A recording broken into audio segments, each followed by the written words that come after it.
The cost must be incurred in connection with the legal action. There has been no showing here that the sole issue that plaintiff prevailed on is associated with any of the costs claimed. That showing has not been made. Plaintiff's motion for terms, fees, and costs, penalties should be denied, and the city has brought its own motion for terms based on the gross misrepresentations that have been made that I just put forward to the court. I do want to move to the motion for summary judgment. We've gone over the procedural history here. Judge Larson's memorandum order made clear that the metadata issue was not right for review at that time, but that it would be right for motions practice and or trial. We have brought a motion for summary judgment with supporting declarations showing that the city has produced all of the metadata that was responsive to the request. The summary judgment burden is clear. Plaintiff had the burden to come forward with some kind of admissible evidence that metadata that in fact existed was not produced, and that has not occurred here. Plaintiff has failed her summary judgment burden, and the court should enter an order to that effect. I do note that plaintiff said that the metadata issue was moot. If that is the case, then let's make it clear in the record and enter the order that the city has proposed. You have 6 minutes remaining, and you can use that time as whatever you want. Judge, the issue of bad faith first, as far as Judge Larson's February 5th order, the reason why she didn't address it is because we weren't in the penalty phase. Bad faith is only addressed in the penalty phase, because when bad faith is there, you get penalties, and that's the usurian factor. That's the first step. So, Ms. Plum, I want to know how you believe this is not the same as HICL. And that's for my court report, HICL. Yeah, I was very clear in my opposition that the city of Boulevard is saying that this is just like HICL. No, it's quite opposite.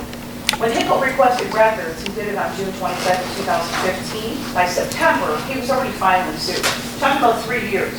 There was a miscommunication between the city and Mr. HICL.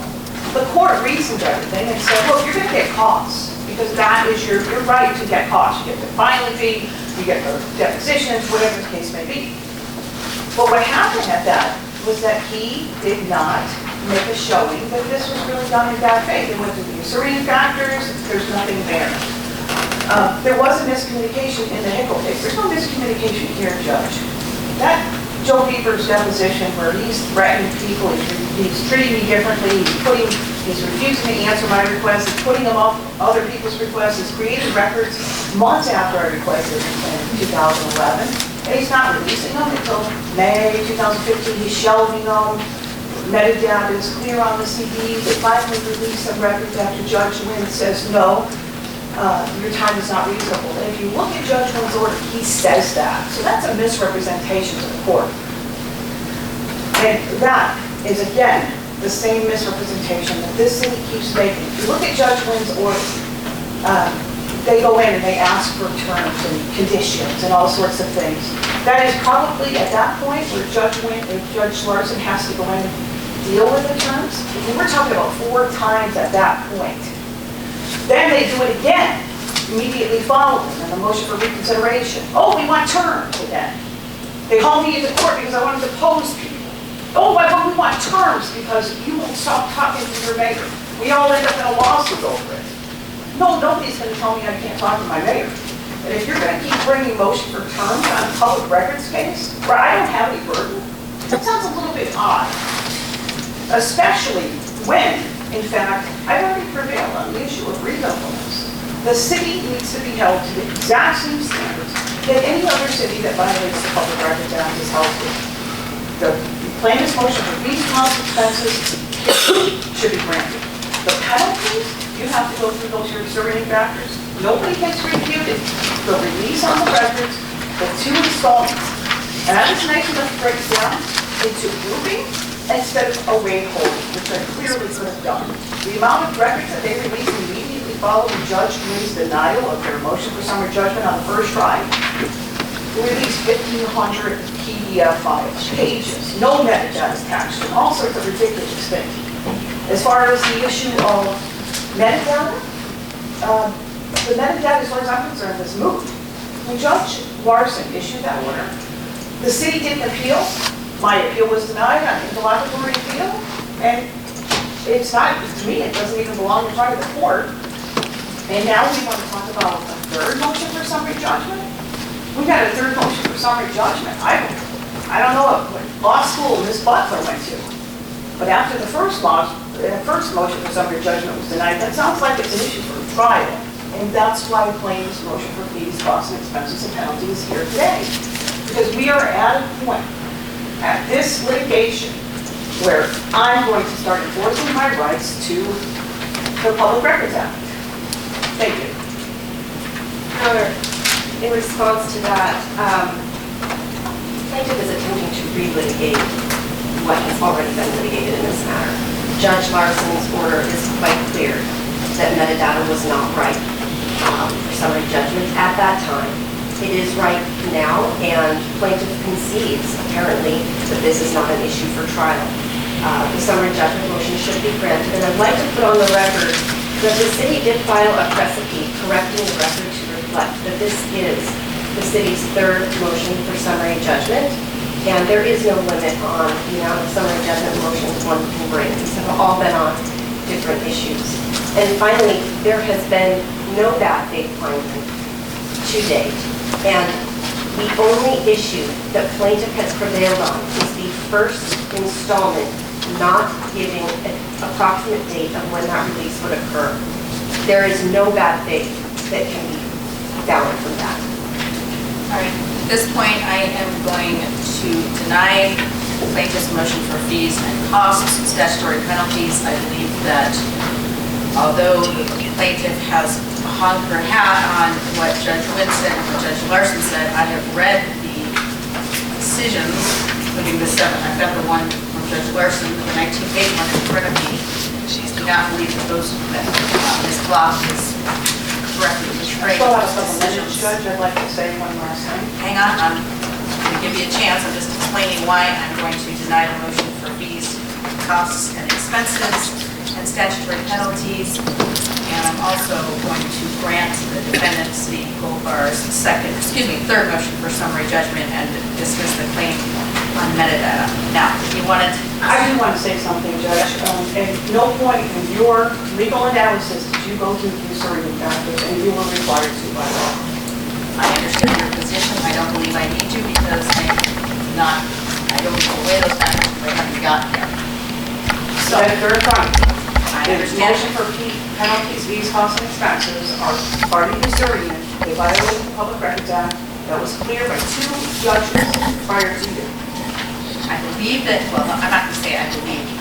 Finding from Judge Larson was that it was unreasonable for a requester to be provided an installment without a reasonable estimate of when the next installment would be available. That's different than She's contradicting your yes, case. so to go through the use, that's YOUSAFIAN, I believe is the name of the case. Judge Larson has basically doesn't discuss or should not be discussing at a simple motion for summary judgment bad faith issues. I have her order in front of me, and Ms. Block, I think you made your record. Do you have any other requests? My request is what the court's ruling is on the city's motion for terms. And granting this. That's CR 11? Correct. What are the CR 11s for, Judge? The CR 11s are We have for 4 judges deny the request Ms. for Block. CR 11. I'm granting the sanctions at this time. This has gone on for long enough, and I'm going to step off the bench now. All rise. Yes. You can give those talk about the depositions. You will be coming in for that also. We'll see you there. You want to write down some dates for deposition? Here's the dates. Ms. Lockley and State. March 29th.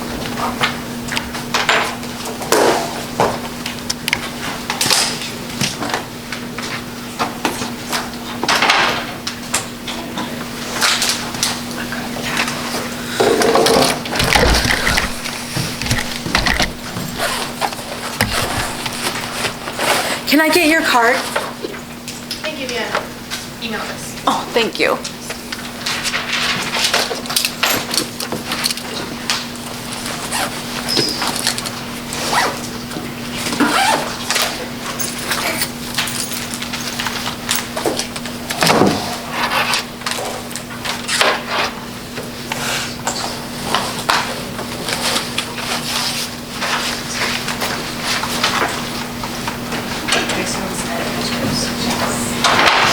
I see what's about.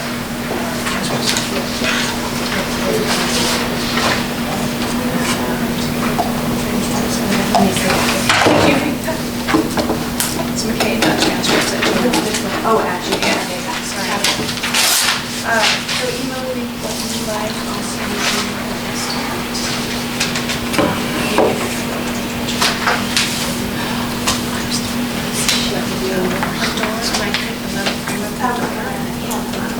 Isn't that special?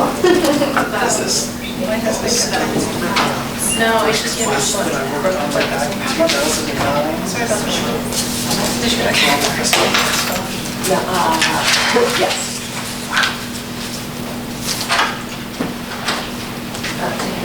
Okay. I thought the judge was there, I was thinking, that's how you do it.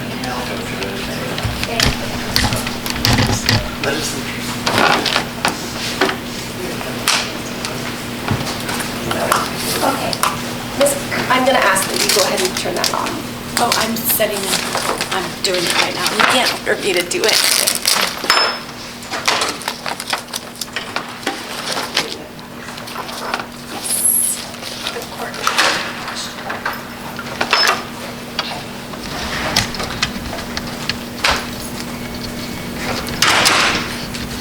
Are you still waiting for an order as well?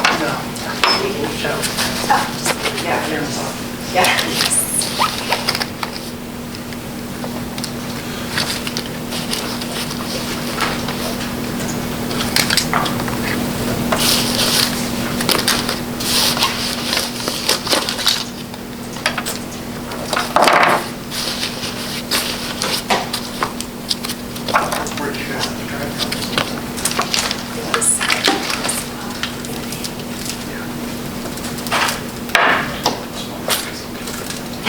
And to drive up from Rico.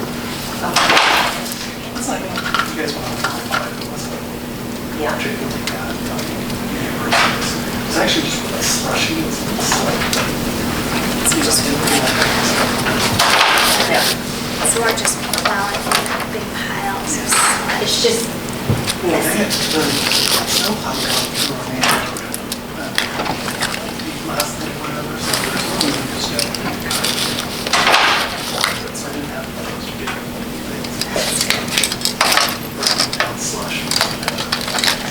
Exactly. I think it's done. Covered. Yeah, I'm hoping.